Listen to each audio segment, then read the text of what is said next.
Alors j'ai préparé une feuille de paperboard, donc à la longueur d'une ruche d'Adam. Je l'ai pliée en deux et dedans j'ai mis en fait du sirop entre les deux feuillets. Voilà, et en fait cette feuille là elle va nous servir à faire une réunion. On va réunir deux colonies. Donc je ne sais pas si vous vous souvenez, la 183, donc c'était une colonie qui avait perdu sa reine. On y allait hier et en fait il n'y avait plus du tout de reine, il y avait du couvain bourdonneux. Voilà, nous sommes à l'emplacement de la ruche 183. Donc la ruche 183 qui maintenant est ici, voilà, et en fait qui est complètement vidée des abeilles. Voilà, qu'est-ce qu'on a fait? On est venu hier soir et on a pris la ruche 183, on l'a amenée ici sur la palette, on a secoué tous les cadres, les abeilles, le corps et le plancher sur la palette.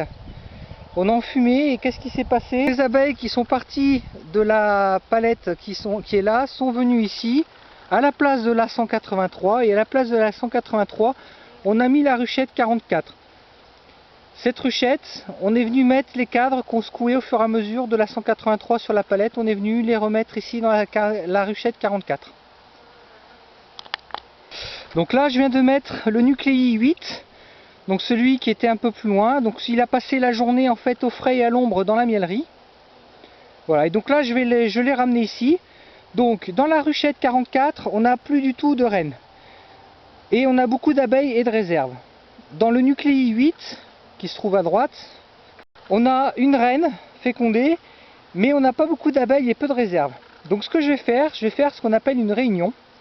Je vais en fait prendre le nucléi 8. Je vais venir le mettre sur le dessus de la ruchette 44. Donc vous voyez c'est une O7, mes nucléis c'est des O7. Donc pour réunir après les nucléis avec des colonies orphelines c'est très facile. Voilà. Et donc je vais prendre ce nucléi 8, je vais venir le mettre sur la ruchette 44. Et avant je vais pouvoir pris le soin de poser une feuille de papier sur la ruchette 44. Donc la feuille de papier enduite de sirop qu'on a vu tout à l'heure. Je vais percer des petits trous dedans. Et en fait, comme ça, les deux colonies vont petit à petit faire connaissance l'une avec l'autre. Et comme ça, elles vont se réunir tout doucement. Voilà, j'ai ouvert la ruchette 44. Voilà, donc là vous voyez, avant de poser le papier, maintenant je vais venir poser le papier dessus. Voilà, j'ai posé le papier enduit de sirop dessus. Et maintenant je vais faire des petits trous sur ce papier. Voilà, là vous voyez tous les petits trous que j'ai fait donc au lève-cadre dans le papier. Et maintenant je vais venir poser le nucléi sur le dessus de la ruchette. Voilà, donc là j'ai pris le nucléi, ça c'est le plancher du nucléi, et je suis venu le poser sur la ruchette 44. Vous voyez, avec la feuille de papier qui sépare les deux, donc la feuille de papier trouée. Donc si je récapitule, ici dans le compartiment 8 j'ai une reine, peu d'abeilles, peu de réserves, mais j'ai une reine fécondée, une jeune reine de l'année dernière. Et dans la ruchette 44, j'ai plus de reines, j'ai plein de réserves et plein d'abeilles. Donc là, le but du jeu maintenant, ça va être que les deux colonies se réunissent pour se retrouver avec une colonie avec beaucoup d'abeilles, beaucoup de réserves et une jeune reine.